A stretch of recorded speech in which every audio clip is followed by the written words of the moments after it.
Entró sin golpear, como si la puerta de la democracia fuera un biombo. Traía un sobretodo húmedo, olor a tabaco viejo y a comida rancia pegada en los dedos. No venía a pedir un turno médico, venía a comprarlo a él. Y en la mano, apretado como un secreto sucio, un paquete prolijo, demasiado prolijo, envuelto en papel madera. Cuando lo apoyó sobre la mesa, el papel hizo ese sonido áspero que te raspa el oído, y en el aire quedó flotando una promesa que da asco. Doctor, con esto se olvida de los problemas.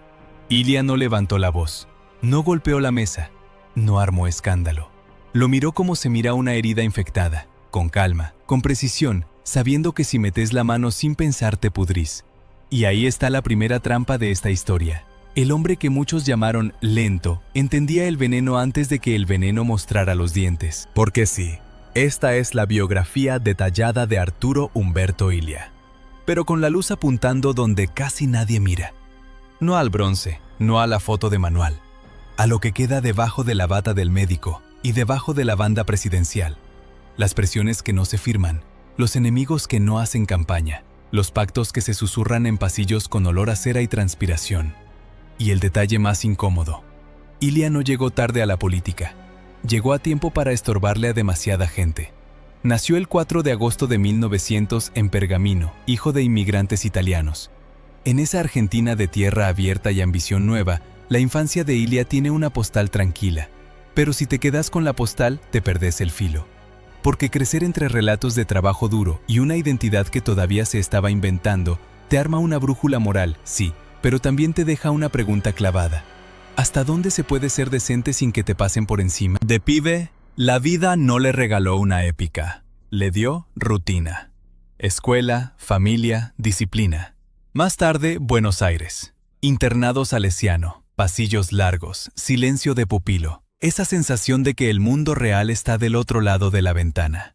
Y ahí aparece el primer Ilya oculto, el que aprende a bancarse la soledad sin hacerse el mártir. No es un detalle menor. Años después, cuando el poder lo rodee de gente, ese aprendizaje va a ser una armadura y una condena. En 1918 entra a medicina en la Universidad de Buenos Aires. En Córdoba estalla la reforma universitaria y el país vibra con una palabra que parece limpia, pero quema. Cambio. Ilya estudia, camina a hospitales, ve cuerpos que no son estadísticas, son vidas rotas, heridas supurando, fiebre, pobreza que se siente en el olor. La medicina para él no es un título, es un pacto. Y en 1923 se mete como practicante en un hospital de La Plata. Ahí se forma con lo que no sale en los discursos, el peso real de tomar decisiones con las manos. Un bisturí no te deja mentir. O curás o empeorás la cosa. Se recibe en 1927. Y acá viene una escena que parece chiquita, pero cambia todo. En 1928 consigue una entrevista con Hipólito Yrigoyen, la única entrevista de ese tipo en toda su vida. Ilya no va a pedir un cargo para figurar, ofrece sus servicios como médico.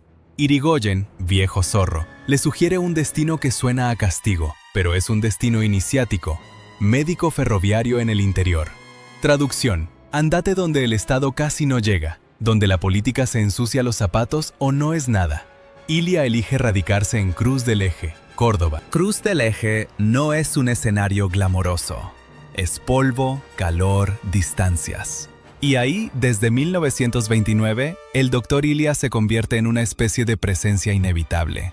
No en el sentido místico, inevitable porque aparece cuando nadie aparece. Viaja a caballo, en Soki, a pie.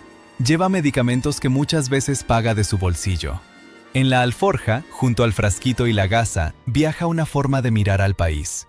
No desde la capital, sino desde la gente que no tiene tiempo para ideologías, porque está ocupada sobreviviendo. Si querés imágenes concretas, bancate estas. Una casa humilde con luz pobre, una madre con el delantal manchado, un chico temblando de fiebre, el olor ácido del sudor enfermo pegado en las paredes. Ilya entrando sin asco, apoyando el maletín, lavándose las manos con agua helada, escuchando.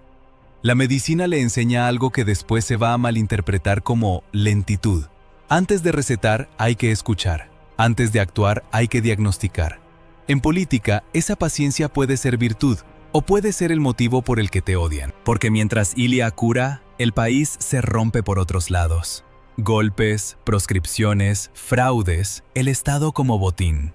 Y en esa Argentina donde la democracia se interrumpe como si fuera una radio con mala señal, la Unión Cívica Radical es más que un partido.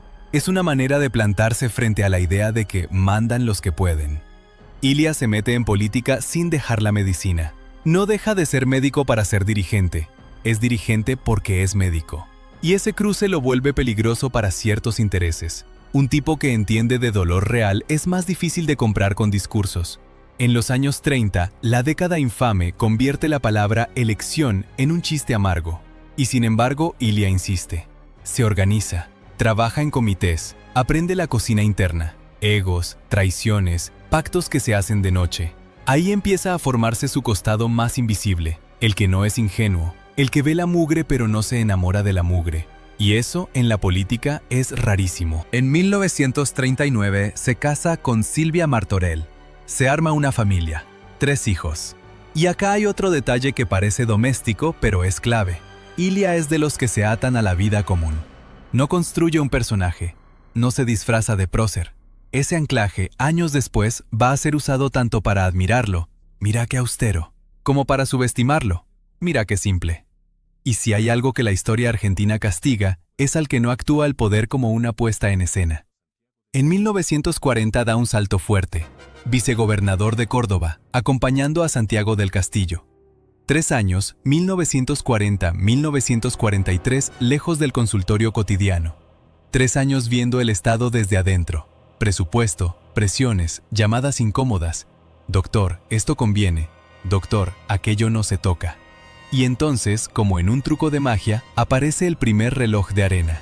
Porque en 1943 cae otro golpe. Se corta el periodo. Se termina la experiencia.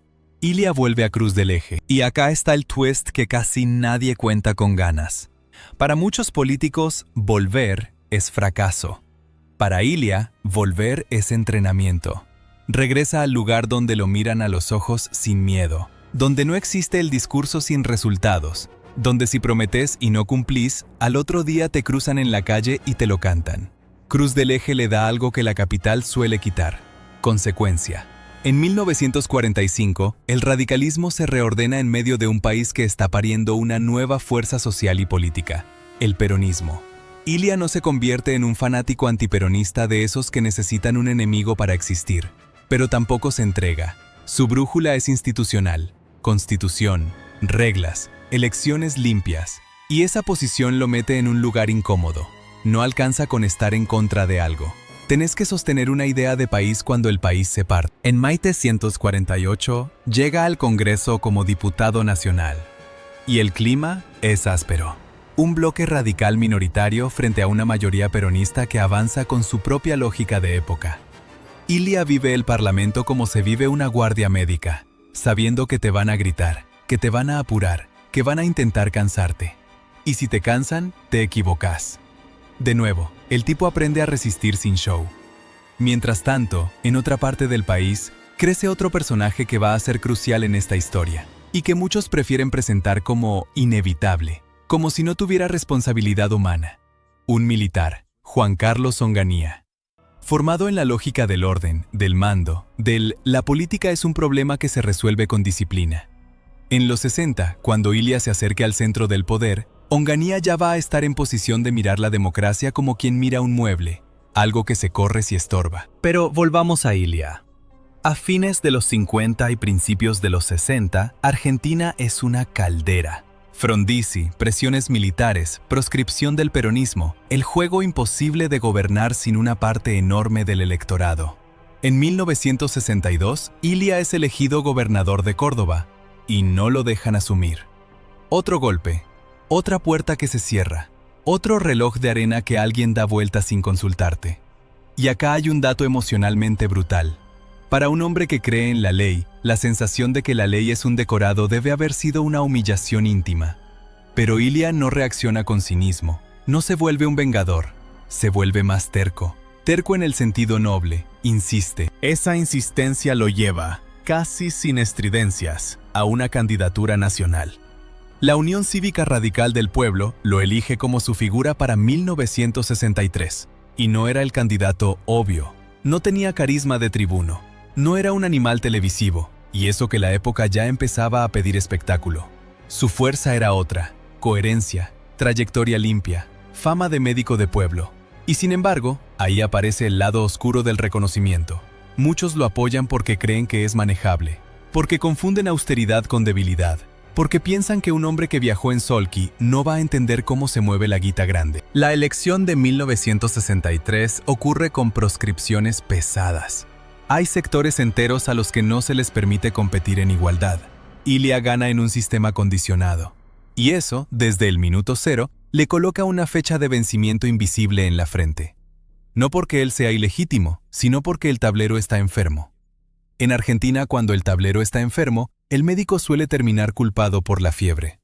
Pero lo más inquietante es esto. Ilia parece llegar a la presidencia como quien llega a una guardia nocturna sabiendo que el hospital está tomado por intereses que no figuran en el organigrama, y que el enemigo más peligroso no es el que te grita en la puerta, sino el que te sonríe mientras te mide, calculando cuánto te falta para caerte. Y ahí volvemos a la escena del paquete sobre la mesa, al olor rancio, a la tentación con forma de solución rápida.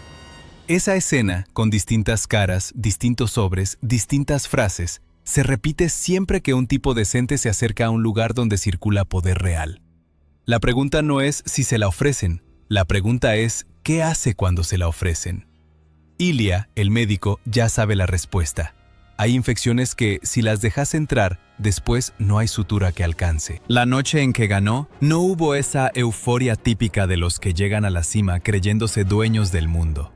Hubo otra cosa, una calma rara, casi médica, como cuando el paciente zafa, pero vos igual sabés que la infección sigue ahí, escondida, esperando el descuido. Ilia sube al poder con un dato que lo persigue como una sombra pegajosa. Su triunfo nace en un país con el voto amputado. Hay millones que no pudieron elegir con libertad completa, y el aire está lleno de sí, pero.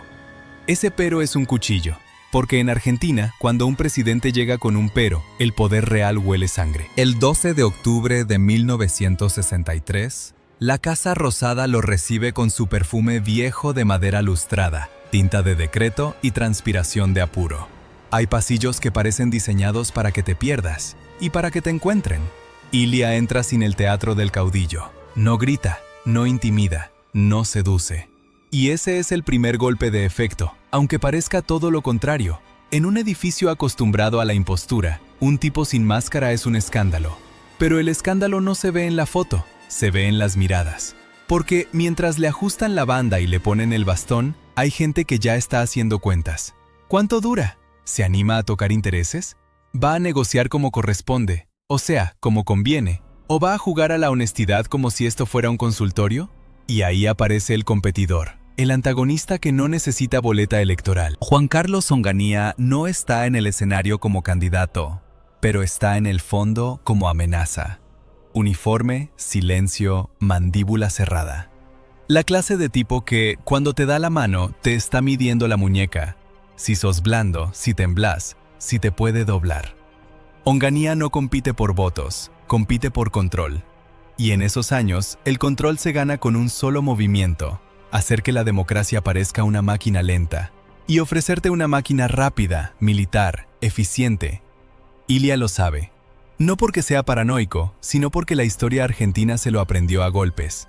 A Ilia no le dieron 4 años garantizados, le dieron una cuenta regresiva. No la escribe nadie en un papel, pero se siente.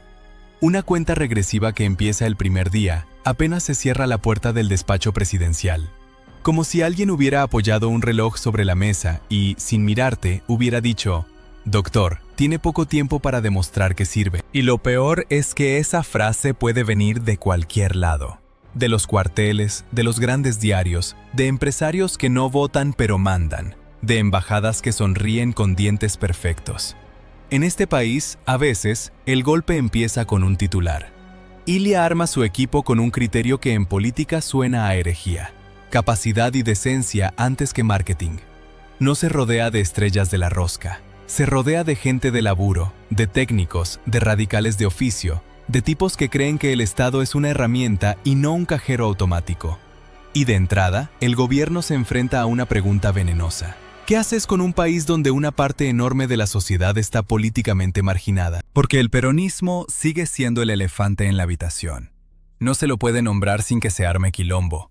Está en la calle, en los sindicatos, en la bronca, en la nostalgia, en el resentimiento, en la esperanza de millones. Y cualquier movimiento respecto a ese tema puede disparar una crisis. Si lo abrís, te acusan de entregar el país al caos. Si lo cerrás, te acusan, con razón, de gobernar una democracia de mentira. Ilia intenta lo más difícil, descomprimir sin reventar. Habla de legalidad, de reglas, de elecciones limpias, de convivencia. Y eso suena lindo, pero el problema es que la palabra convivencia en Argentina suele traducirse así. ¿A quién le tengo que pagar para que me dejen gobernar? Ilia no quiere pagar. Y ahí empieza el verdadero conflicto. No con un partido, no con un dirigente, sino con un ecosistema entero que vive de que todo sea negociable. En esa lógica, un presidente incorruptible no es un héroe, es un estorbo. Un tipo que no te firma el favor no es un santo, es un peligro. En los primeros meses, los llamados llegan a cualquier hora. Doctor, esto hay que resolverlo ya. Doctor, no se puede esperar. Doctor, hay que mostrar autoridad. La presión no es explícita, es psicológica. Te empujan a tomar atajos, te empujan a equivocarte. Ilia responde con su método. Escucha, junta datos, analiza, decide. Y ahí le clavan el apodo que va a ser una bala de plomo en su gobierno, la tortuga. No es un chiste inocente, es una operación cultural. Es convertir la prudencia en defecto, la calma en ineptitud, la deliberación en falta de carácter. Es una forma de instalar una idea simple en la cabeza de la gente. Este tipo no sirve para este país. ¿Y quién se beneficia con esa idea?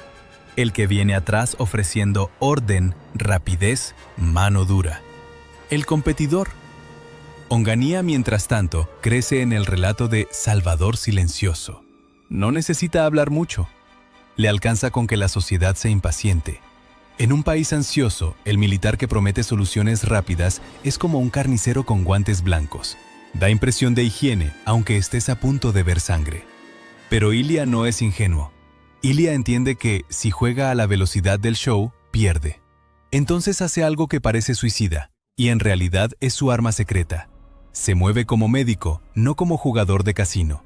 El problema es que el paciente, Argentina, está con fiebre alta, y los familiares te gritan en la guardia, ¡haga algo ya, doctor! Nadie quiere escuchar que, si haces algo mal, lo matás. A los pocos días de asumir, se le acumulan bombas en la puerta. Inflación, deuda, tensiones sociales, un aparato productivo que necesita aire y un clima político intoxicado por años de golpes y proscripciones. No hay luna de miel, hay interrogatorio. Y ahí viene el primer giro pesado. Ilia decide tocar un tema que hace transpirar a tipos poderosos, acá y afuera. No lo presenta como cruzada épica, lo presenta como corrección necesaria. Pero el efecto es el mismo que si hubiera pateado un hormiguero.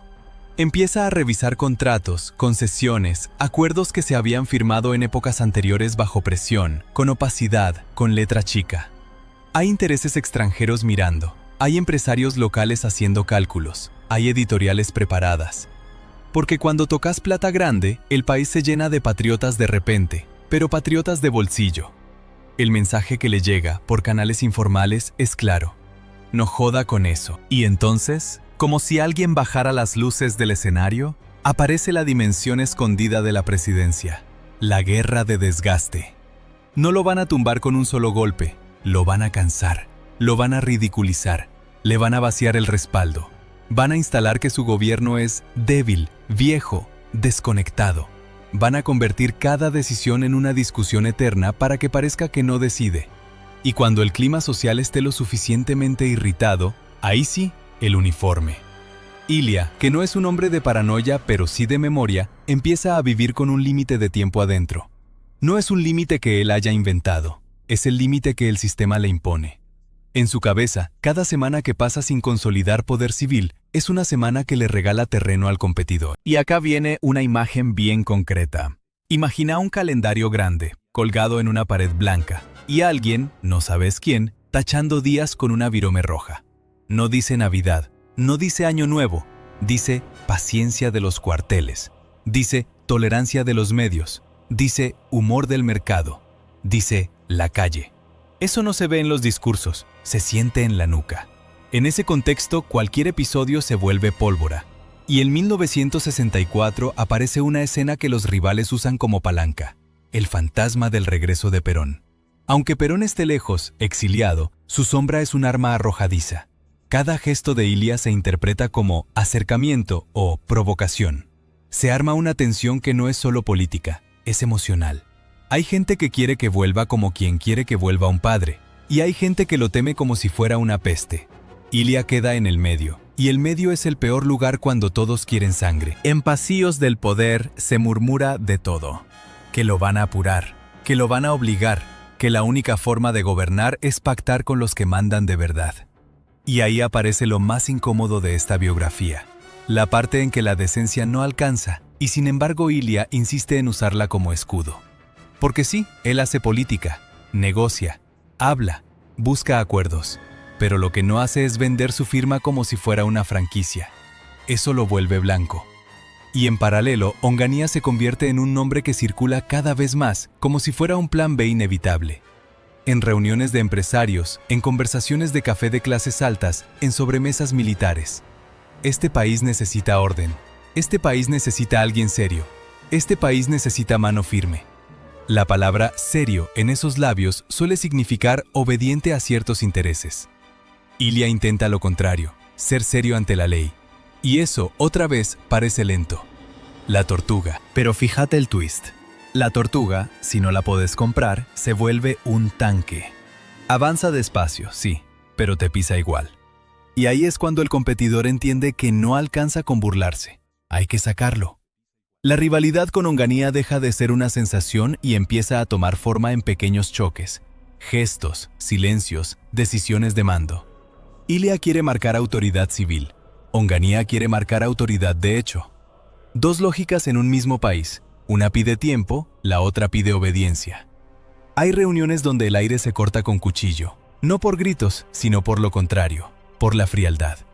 Porque el poder más peligroso no es el que te insulta, es el que te habla correcto mientras te está preparando la emboscada. Y entonces llega un punto de quiebre que Ilia sabe que puede costarle todo. Un punto de esos que se toman con la sensación de que estás caminando hacia un quirófano sin anestesia. En 1965, la tensión con la cúpula militar se recalienta.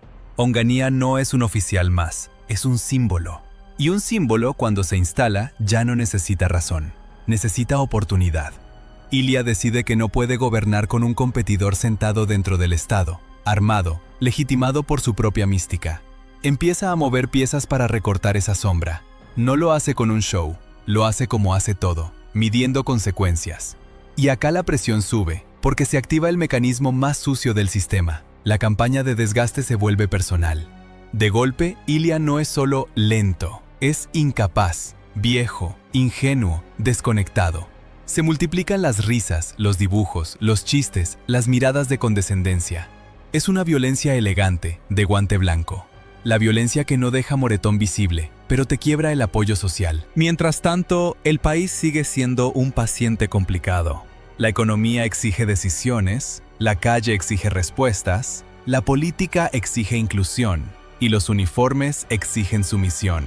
Y en medio de todo eso, Ilia sostiene una idea que parece infantil, pero en realidad es explosiva. Que el poder debe servir a la gente, no al revés. Su cuenta regresiva ya no es abstracta, es tangible. Se mide en cada tapa de diario, en cada rumor de cuartel, en cada operador que te sonríe y te clava un puñal con frase amable. Doctor, así no se puede. Y entonces, hacia el final de esta etapa, se aproxima una decisión que no es solo administrativa. Es un desafío directo al competidor. Un gesto que, una vez hecho, no se puede deshacer.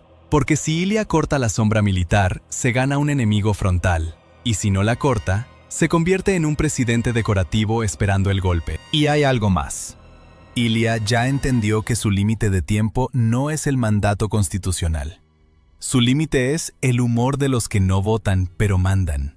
Y ese humor se está poniendo negro. Apenas se cerró la puerta del despacho presidencial, Ilia sintió algo que conocía de memoria. Ese silencio de antes de la fiebre. En el consultorio, era el segundo en que el paciente te mira buscando una salida rápida. En la Casa Rosada, era el segundo en que el poder te mira buscando un atajo o una rendición. Y sin embargo, al mes de asumir, Ilya hace exactamente lo contrario a lo que le estaban exigiendo. No corre para caer simpático, corre para no traicionarse. Toma la lapicera y firma un decreto que, por como suena, debería haber venido con sirena y luces rojas. Anula contratos petroleros firmados con compañías extranjeras en años anteriores, contratos que él considera viciados y dañinos para el interés nacional. Imagínate la escena, porque es de película, pero sin música heroica. Es noviembre de 1963. Afuera, Buenos Aires vibra con su ruido de bocinas, su humo y su ansiedad. Adentro, en el escritorio, la tinta cae como si fuera sangre lenta. Y mientras la firma se seca, en algún lugar, en un hotel, en una oficina con alfombra, en una embajada, en una sala de directorio, alguien aprieta un cigarrillo hasta doblarlo.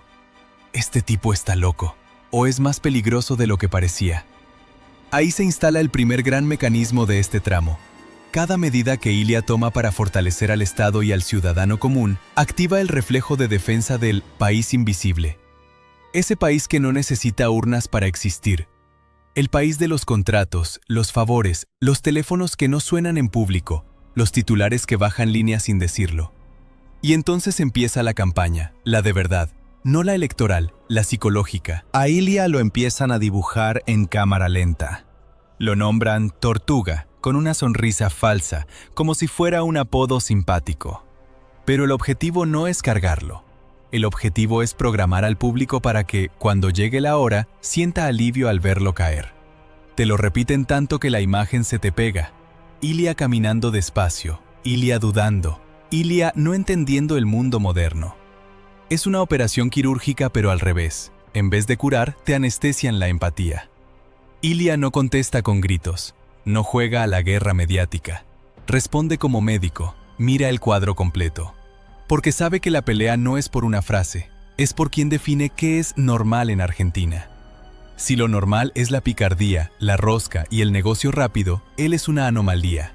Y a las anomalías, el sistema las expulsa. El segundo frente que abre, y acá se pone todavía más áspero, es el de los precios y el bolsillo. Ilya entiende que la democracia no se defiende solo con discursos, se defiende con comida en la mesa, con laburo, con un sueldo que no se haga polvo a mitad de mes. Y para eso impulsa herramientas que, en un país con hambre de mercado libre, suenan casi sacrílegas. Una ley para defender el abastecimiento y los precios razonables, y otra para establecer un piso salarial obligatorio, un salario mínimo, vital y móvil. Pero no lo presenta como vamos a controlar todo. Lo presenta como sentido común de guardia médica. Si la gente no puede vivir, la república es una palabra vacía. Si el pan se vuelve un lujo, la constitución es papel. Y acá aparece el primer twist fuerte, de esos que te dejan un gusto raro. La economía empieza a mostrar señales muy positivas. Crece la producción, se mueve la industria, se recuperan salarios, baja la desocupación en relación a los picos previos, y aún así, la sensación que se instala en la calle, empujada, repetida, cocinada, es que el gobierno no funciona.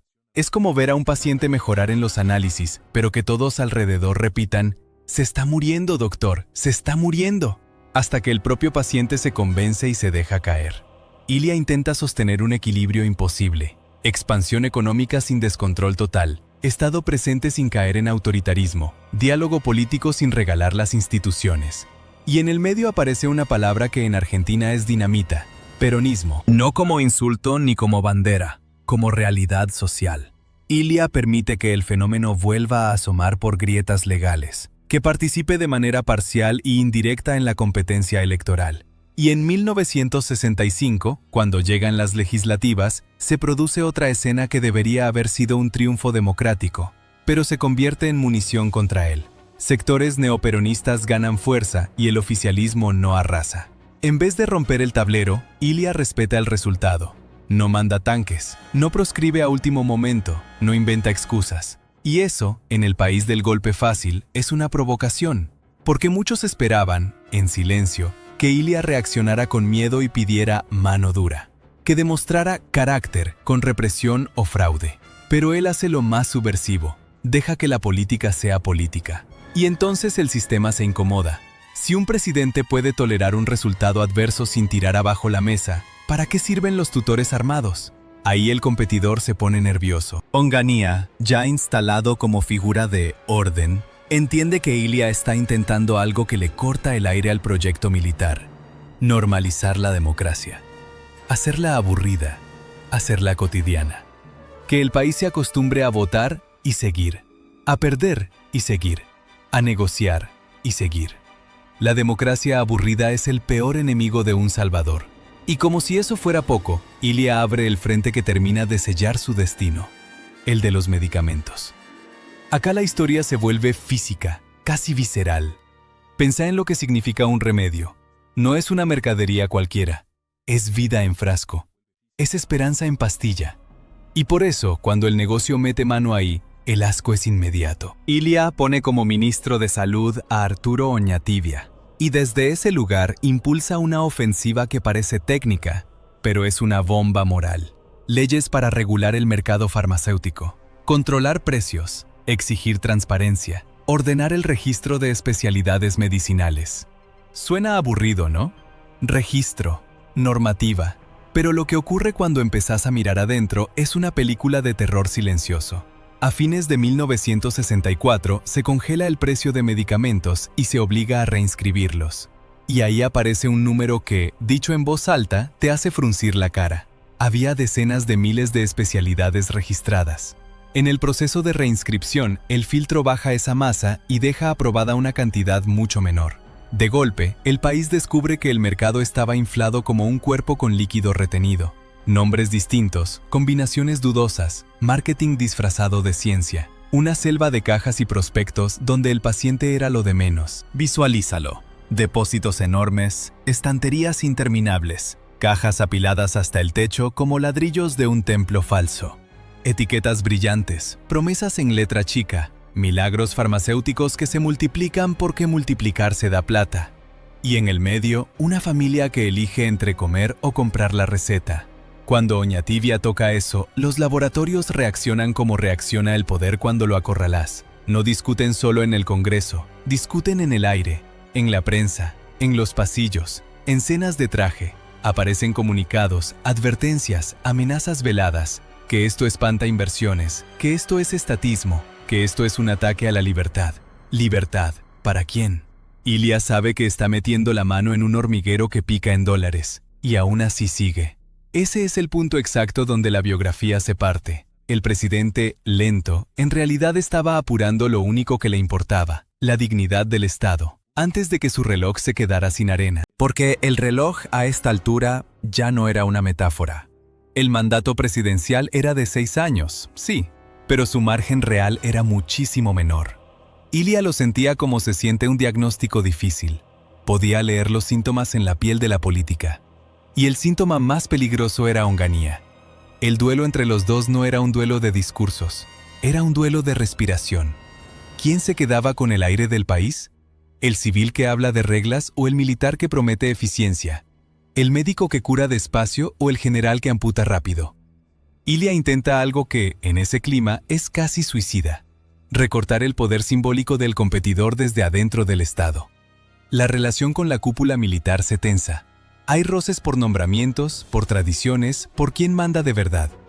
Y entonces llega el movimiento clave. Onganía deja la comandancia. Pero acá viene el twist más cruel. Lo que en apariencia debería haber debilitado al rival, lo fortalece. Porque un militar en funciones tiene responsabilidades, límites formales, cadenas de mando. Un militar retirado, con aura de salvador, tiene otra cosa: libertad para conspirar sin uniforme visible. Se vuelve mito ambulante. Se vuelve opción para los que ya no quieren discutir en el Congreso. Se vuelve la excusa perfecta para los que necesitan que la democracia fracase para justificar lo que viene después. Ilia, en ese momento, queda en el peor lugar. Logró sacar a Onganía del mando, sí, pero al hacerlo lo empuja al centro del escenario político. Es como correr una sombra y sin querer encenderle un reflector.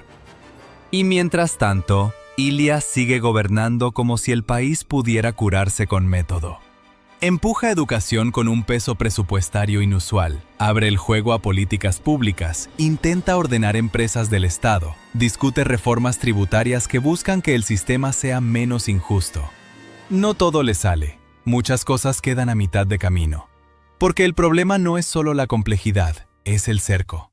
El cerco se vuelve total cuando las dos fuerzas que más pesan en el ánimo colectivo, los grandes medios y los grandes intereses, empiezan a actuar como si el golpe fuera un desenlace lógico, casi higiénico. Es una sensación que se construye, día a día, como humedad en pared. No te cae encima de una, se filtra. Un chiste acá, una tapa allá. Un editorial con tono de maestro que te dice, así no se gobierna. Un dirigente empresario que habla de vacío de poder. Un rumor repetido en voz baja, no llega a fin de año. No llega a marzo, no llega. Y a la par, lo que debería fortalecerlo se vuelve otra vez una paradoja. Los indicadores económicos no alcanzan para comprar paz política. Porque lo que se discute ya no es solo economía, es control. Ilia en el fondo comete el pecado mayor para ese ecosistema. Demuestra que se puede gobernar sin robar. Demuestra que se puede perder una elección y seguir. Demuestra que se puede tocar un negocio millonario, petróleo, medicamentos, sin pedir permiso a los dueños del país invisible. Y cuando mostrás que se puede, les arruinás el argumento a los que viven de decir que acá siempre fue así. La tensión sube hasta volverse respiración pesada. En la Casa Rosada hay días en que los pasillos se sienten más fríos, como si la madera escuchara. Ilia camina, firma, recibe, discute, insiste, y en cada gesto se nota que ya no pelea por quedar bien, pelea por aguantar. Porque la cuenta regresiva ya está en el último tramo. Y lo más inquietante es que el golpe no necesita ser anunciado. Se anuncia solo, con detalles chiquitos. Una reunión que se suspende sin motivo. Un funcionario que mira para el costado. Un rumor que se vuelve certeza en boca de demasiados. La política empieza a moverse como antes de una tormenta. Animales inquietos, aire espeso, cielo raro. Ilia llega a fines de 1965 y al primer semestre de 1966 con el cuerpo del gobierno lleno de moretones invisibles. Los logros están, las leyes están, los números están, la austeridad está.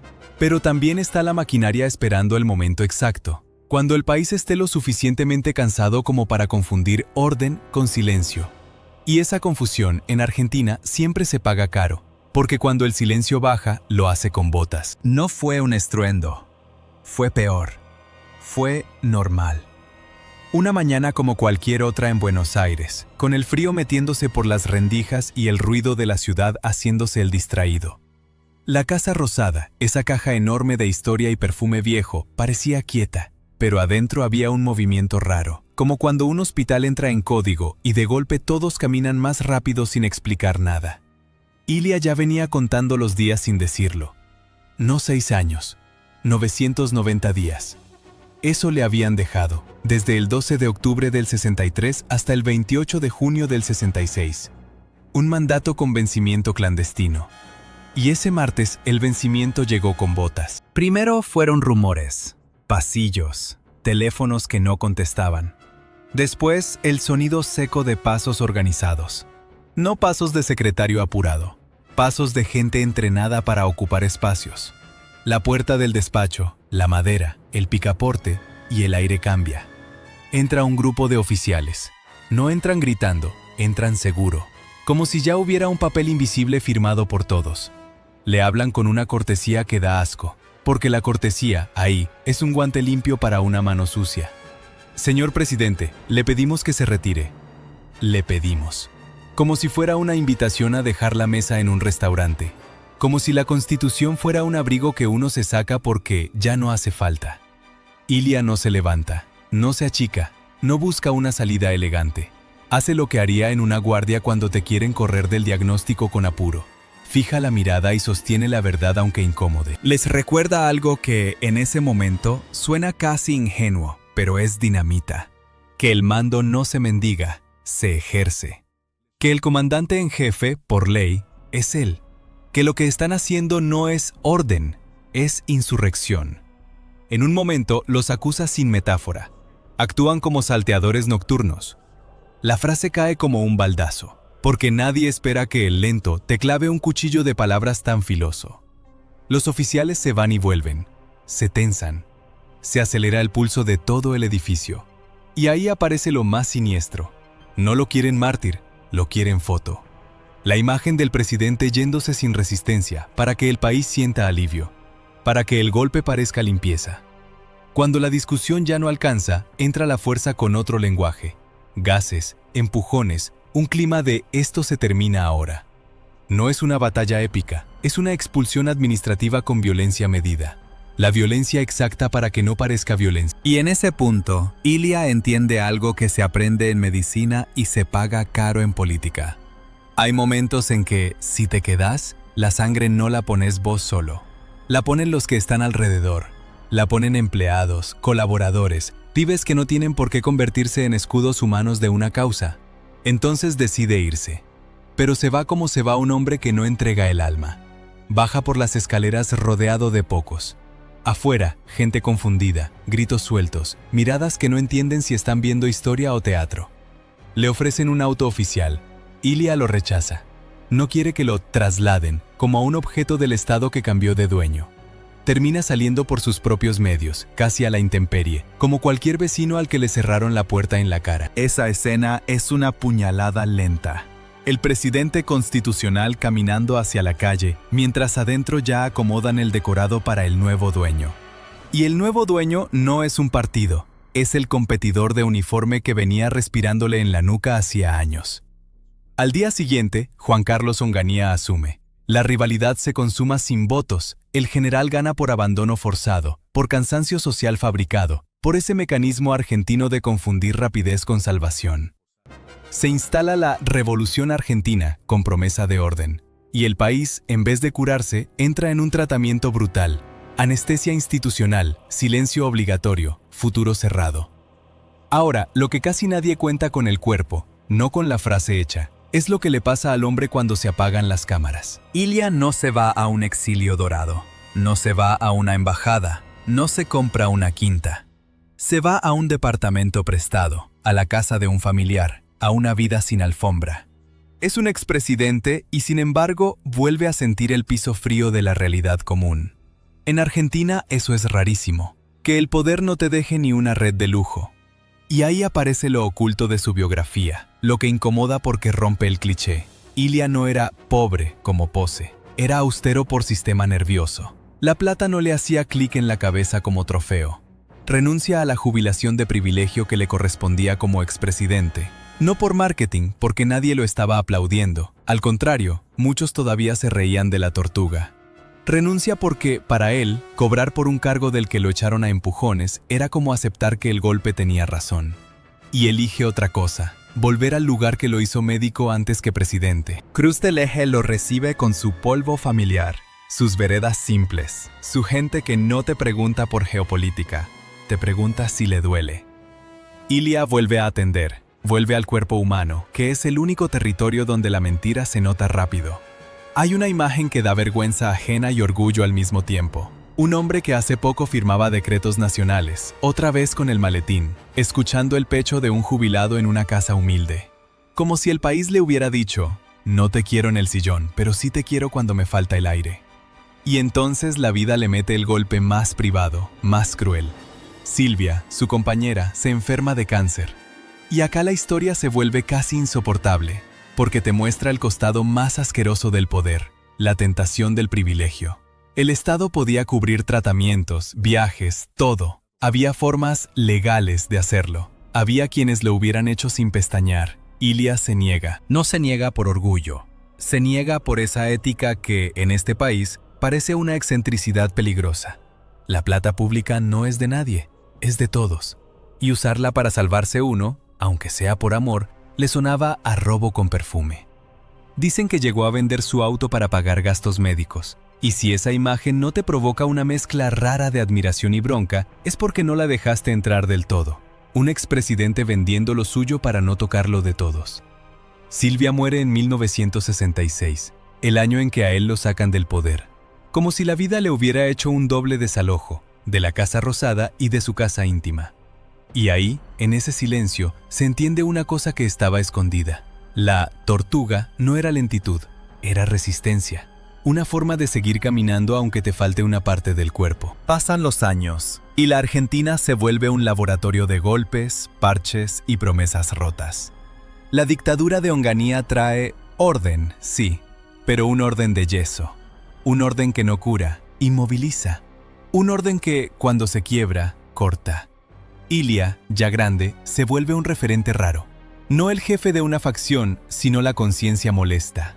No es el tipo que te da soluciones mágicas, es el tipo que te recuerda que las soluciones mágicas suelen terminar en pesadilla. En reuniones radicales lo escuchan como se escucha a un viejo médico, con una mezcla de respeto y ansiedad, esperando que diga algo que te calme. Los jóvenes lo miran como si fuera un fósil valioso, prueba viviente de que se puede pasar por la presidencia sin quedar manchado. Y eso, en un país adicto al cinismo, es casi ofensivo. La década del 70 y la violencia política abren otra herida nacional. Y después llega 1976, y con eso llega el abismo. Ilia no tiene poder para frenar nada, pero conserva algo más raro, la autoridad moral de quien ya vio este cuento y sabe cómo termina. No se sube al carro del "por algo será", no se pone el uniforme simbólico del odio. Se mantiene del lado más difícil, el de la democracia, incluso cuando la democracia es una palabra perseguida. Y acá viene uno de los giros más cinematográficos y más humanos de toda esta historia. En 1982, uno de los hombres que participó del desalojo de la Casa Rosada, Luis Perlinger, pide perdón públicamente. Imagínate a Ilia escuchando eso. No como venganza, no como "¿viste? Yo tenía razón". Imagínate a Ilia como médico, sabiendo que el arrepentimiento llega tarde, pero igual puede ser un signo vital. Un síntoma de que algo, en la conciencia del país, todavía respira. En 1982 también pasa otra cosa. La dictadura se rompe en su propia soberbia con Malvinas. Y el país entra en una transición rara, dolorosa, inevitable. La democracia asoma como quien asoma después de una cirugía brutal, con puntos, con miedo, pero viva. En ese clima, Ilia aparece con una presencia que no necesita volumen. Hay fotos, actos, conferencias de prensa. Ya es un hombre de pelo blanco, cuerpo gastado, voz de médico cansado. Y sin embargo, cuando está ahí, el aire cambia. Porque no está volviendo al poder. Está recordándole al país qué cara tiene la decencia. Pero su reloj, el verdadero, el biológico, también corre. A fines de 1982, su salud empeora. Entra y sale de médicos, ironía que duele, el médico convertido en paciente. Y el 18 de enero de 1983, en Córdoba, en una habitación de hospital, se apaga. No con un estruendo, otra vez, con esa calma que lo persiguió siempre. Muere meses antes de que Argentina vuelva definitivamente a votar en democracia. Esa es la última crueldad del guión. El hombre que defendió la institucionalidad hasta que lo sacaron a empujones no llega a ver el momento en que el país, por fin, vuelve a elegir sin tutela. Es como si la vida le hubiera dicho, tu trabajo era sostener la vela en la tormenta, no ver el amanecer. Lo velan con símbolos simples, casi conmovedores. Militantes, boinas blancas, el himno cantado con garganta apretada. No es un funeral de lujo, es un duelo de pueblo para un tipo que nunca supo, o nunca quiso, vivir como ex. Y entonces llega la parte más incómoda de su legado, la que mucha gente prefiere no mirar porque deja mal parado a todo el mundo. Ilia fue derrocado no por lo que hizo mal, sino por lo que hizo demasiado bien para ciertos intereses. Porque cuando un presidente demuestra que se puede tocar negocios gigantes sin pedir permiso, les arruina el modelo a los que viven del permiso. Onganía, el competidor, ganó el sillón. Pero Ilia ganó algo que dura más que un gobierno. Se convirtió en comparación, en medida, en espejo incómodo. Cada vez que un político te dice "no se puede", aparece la sombra de Ilia preguntando en silencio, ¿o no se puede porque no te conviene? Cada vez que alguien se ríe de la prudencia, ahí está la tortuga recordando que la velocidad cinética es un auto sin frenos. Cada vez que el país se enamora de un salvador rápido, la historia de Ilia vuelve como vacuna. Te duele un poco, te da fiebre moral, pero te protege. Lo que estaba escondido en su biografía no es un secreto de espías. Es algo peor. La evidencia de que el sistema argentino, a veces, expulsa a los decentes con una eficiencia que ya quisiera para arreglar escuelas u hospitales. Ilia lo mostró con el cuerpo. Y por eso lo castigaron. Y por eso, con el tiempo, lo reivindicaron. Porque al final, cuando se apagan los discursos y quedan los hechos, la pregunta no es quién gritó más fuerte, ni quién mandó más rápido. La pregunta es otra. ¿Quién pudo irse con las manos limpias, sin que se le pudra el alma? Ilia se fue caminando.